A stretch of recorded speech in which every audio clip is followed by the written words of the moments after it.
Hello everyone, welcome back to my YouTube channel. So it's me again, ang inyong Manay Juby, ang inyong maasahan at inyong malalapitan sa tuwing kayo'y uutang. So, for today's video guys, i-share ko sa inyo yung mga naipamili ko kanina. So yan ang mga kasuki ko, ano? So namili tayo kanina. So hindi na ako nakapag-vlog kanina kasi sobrang busy talaga. Tapos nag-arrange din kami dito sa aking munting tindahan at inilipat ko yung aking ref sa loob ng tindahan. Mga kasari ko, ano? Hindi na ako nakapag-vlog kanina kasi yung nga nagmamadali na nga rin kami at saka na-busy na rin kami sa pag-transfer at saka pag-sit up ulit ng aking munting tindahan. Ano? So ito ay inilipat ko yung mga ito kasi doon kasi yan nakalagay doon sa likod na yun. So nilagay ko na yung ref ko dito kasi bukas yung papadeliver ako. So buti na nga rin at yan, hindi tamang-tama na lang talagang na pinagkasya na lang talaga namin siya, kaya yon naging masaya ako at naging okay naman yung aming pag-sit up. So yun ang mga kasari ko. So wala na akong mga sour powder. Tsaka gulong-gulo pa yung aking tindahan guys. Yan mga kasari ko. So ang pinamili ko guys ay hindi ko pa mga kasari ko, hindi ko pa na-display So andito pa sa mga carton. So ayun, mamaya magdi-display ako.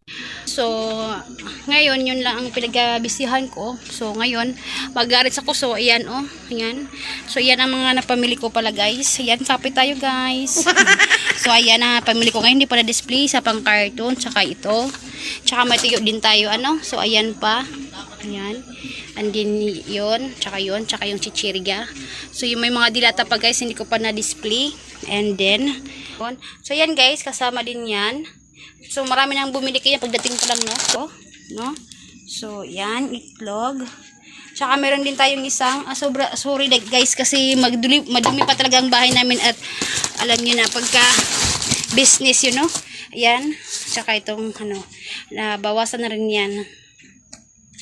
Yan nga galang konti na lang guys ang natira sa ating gin kasi may nag-inom na ako sa labas, So ayan nga guys, medyo magulo pa talaga yung bahay guys kasi kanina talaga inunan namin yung pag-sit up tsaka yung pamimili, na kailangan talagang magtiyaga-tiyaga, kahit pa yan ay tamang-tama talaga sa bigat. So yun. So bukas pala guys, mga kasari ko darating yung aking pa-deliver na soft drinks, kaya nilipat ko yung aking ref kasi nahihirapan ako pagka may bumili pabalik-balik dun kasi sa sala nakalagay yung aking ref. So ngayon nilipat namin dito na sa may tindahan, kaya kitang-kita nila yung may yellow na tayong binibinta, tayong soft drinks. So alam nila na mayroon na tayong mga palamig, so kasi nakita nila may ref na tayo.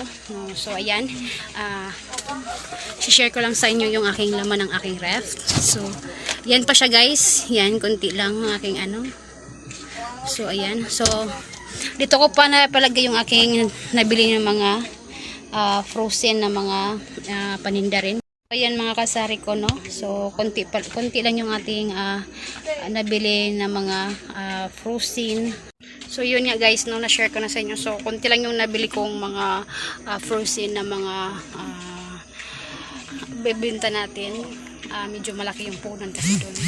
So yun, bukas mga kasari ko, abangan na lang natin yung soft drinks na dadarating. Pero hindi ko pa yun nabayaran at saka hindi ko pa alam yung price noon kung magkano talaga. So sana medyo mura lang, kasi syempre ang pera kailangan budgetin, So yun guys, mamaya i-check ko yung mga price kung may tumaas o hindi. So kailangan talaga yan ma-check natin yung mga price, baka bigla nagtaas na. So medyo pag sobrang mahal na talaga, tumaas ng medyo malaki-laki, so magdagdag tayo kahit ng piso, So ayun, sa sekreto lang talaga dito sa sari-sari store guys, magtiyaga talaga sa pamimili, rolling lang talaga sa puhunan. Tsaka real talk na rin guys, sa totoo lang talaga, medyo malaki talaga ang puhunan natin sa ating grocery, Tapos konti lang yung tubo natin.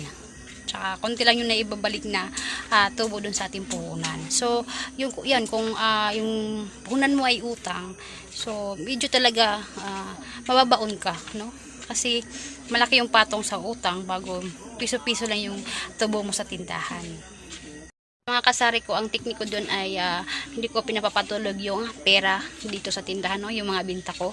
Kahit piso-piso yan, 5 piso yan, pag aabot ng 100 at 50 pesos, dinadala ko na yan para pamimili ko. So, nirurol ko talaga kahit piso yan mga kasari ko kasi sa totoo lang, ang aking puhunan po ay nilulon ko lang ho, no?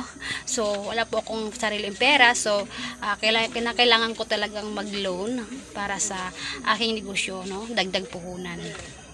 Pasalamat rin ako mga kasari ko kasi yung partner ko talaga ay masipag din, no?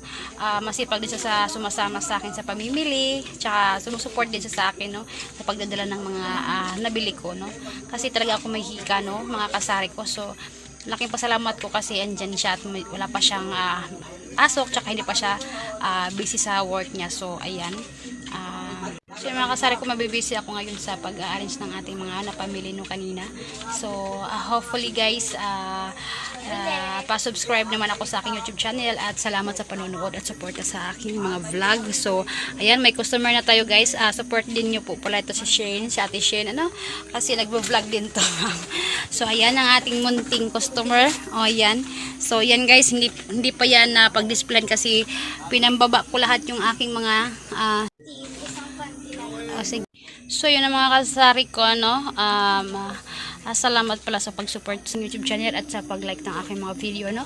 So maraming salamat and sana po ay pagbigyan nyo na ho ako, no. Huwag nyo na lang ho yung skip yung ads para naman po ako ay makapagsimula na po sa aking salary.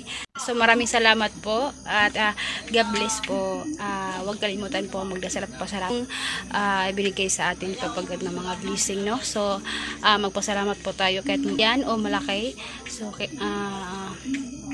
thankful pa rin tayo kasi binigay po yan sa atin ni Jesus Christ, no. So ayun, God bless po sa lahat. Ingat po palagi. Bye.